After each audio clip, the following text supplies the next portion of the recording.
men do not receive empathy from their partners in many scenarios.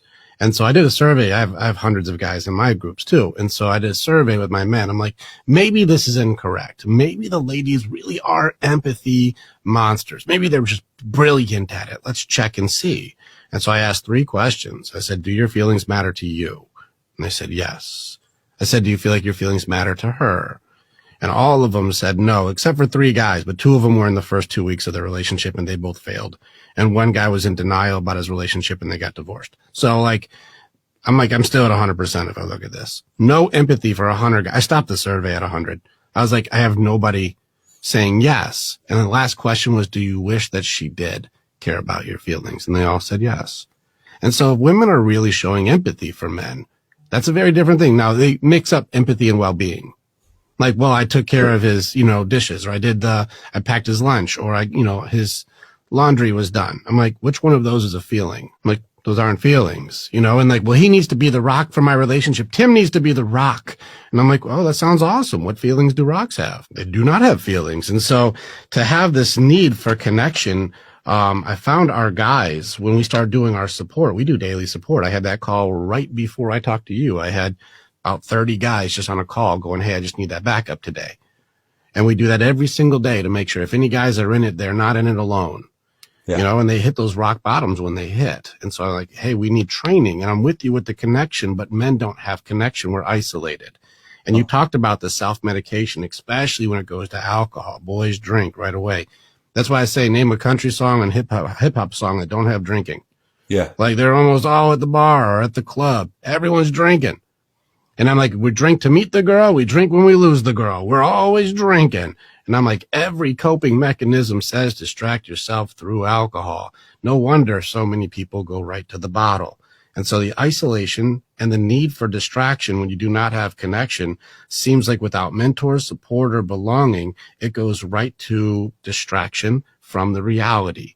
And then we're judged for that too. You're not empathized. You're not going, man, my guy just got hurt. Man, his heart just got broken. Oh, damn, that dude got blasted. He lost his business, his wife. He lost his kids. He doesn't get to see them now every other fucking weekend. And he was the guy who took care of everything. He didn't cheat. He was a good dude and just lost everything. Like, yeah, well, he'll bounce on his feet, figure it out. No, everything that guy lives for was just taken away. He's supposed to just what? Pull his bootstraps up. He's got no support. And so our guys come in and they're going to go, man, I got to bounce this off of somebody. Nobody gives a fuck. And you go like, damn, Tim, I fucking see you, bro. I'm in this with you. How can I serve and how can I be of service? Dude, I see you. It's not about me. It's about you today. Let's have your day. I don't know how you guys deal with the suicide talks on this, but this isolation with distraction, it makes suicide very logical. It's very difficult to justify suicide not being the most logical thing when you are all alone with the demons and they get free reign, fear, doubt, anger, distraction, suppression, anxiety. These things, it's a team sport. And if you're playing solo and you don't have your own team, you're going to get your fucking ass kicked. And they do. And the only logical thing is to end the game. And so I don't know how you guys have dealt with this, but we have found that I used to have to take those. I'm the only one qualified in our group to take those calls. And so I had to take those calls to be almost every week.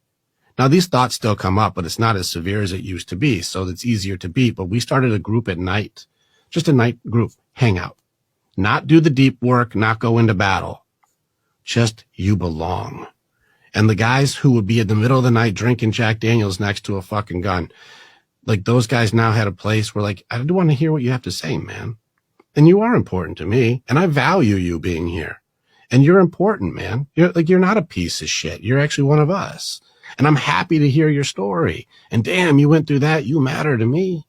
And no deep work. Like you said, that guy at the front door, I didn't go and do any deep work with him. I just said, you're important, man. And I like to hear what you have to say. And sometimes that fucking glimmer of hope is enough for a guy to go, I'm not ending it today because somebody gave a fuck.